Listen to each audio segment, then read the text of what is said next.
ఎప్పుడైనా సరే మనము ఫ్యామిలీని తక్కువ చూసి చాలామంది ఫ్యామిలీని తక్కువ చూసి ఇంట్రెస్ట్ చూపిస్తుంటారు. బయట వాళ్ళని ఎక్కువ చూసి ఇంట్రెస్ట్ చూపిస్తారు. ఫర్ ఎగ్జాంపుల్ మీ ఇప్పుడు బ్రదర్స్ ఉంటారు కదా! బ్రదర్స్ గాని ఇంట్లో ఎవరైనా సరే, ఇప్పుడు నీకేదైనా ఒక హెల్ప్ వచ్చినప్పుడు నీకు హెల్త్ బాలేనప్పుడు నీకు హాస్పిటల్‌లో జాయిన్ చేసినప్పుడు నీ ఫ్యామిలీనే ఉంటదక్కడ. 24/7 నీకు మీ బ్రదరు, మీ సిస్టరు, మీ పేరెంట్స్ వీళ్ళే నీకు అన్నీ చూసుకుంటారు. సో, నీ ఫ్రెండ్ వచ్చి ఏదో నిన్ను 4 మాట్లాడి వెళ్ళిపోతాడు. సో, ఏదో ఒక రోజు చాలా దూరం నుంచి కావచ్చు, లేదా ఎక్కడి నుంచో కావచ్చు, నీ మీద ప్రేమ ఉండి, లేదా అభిమానం ఉండి, ఒకరోజు మాట్లాడడానికి వచ్చి నీకు మాట్లాడి పలకరించి పోతాడనమాట. అప్పుడు నువ్వేమనుకుంటావు తెలుసా నువ్వు? చూడు నా మీద ఎంత ప్రేమ ఉందో, వాళ్ళు నా కోసం అంత దూరం వచ్చిండ్రు అని వాళ్ళని పొగుడుతావు. నీ ఫ్యామిలీని కింద చేసి మాట్లాడతావు.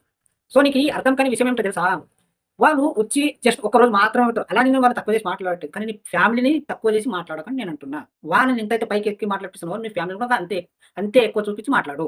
సో, నీకు ఏమైనా సరే నీ ఫ్యామిలీనే ఎక్కువుంటది. మీ బ్రదర్ నీకు తెలుసో తెలీకో చాలా పనులు హెల్ప్ చేసుంటాడు. కానీ నీ ఫ్రెండ్ ఒక పని చేస్తే మాత్రం నీ ఫ్రెండ్‌ని మీద పెట్టుకుంటున్నావు. నీ బ్రదర్ గాని, నీ పేరెంట్స్ గాని ఎంత చేసినా కూడా వాళ్ళు తక్కువ చేసి మాట్లాడుతున్నావు. కరెక్ట్ కాదిది.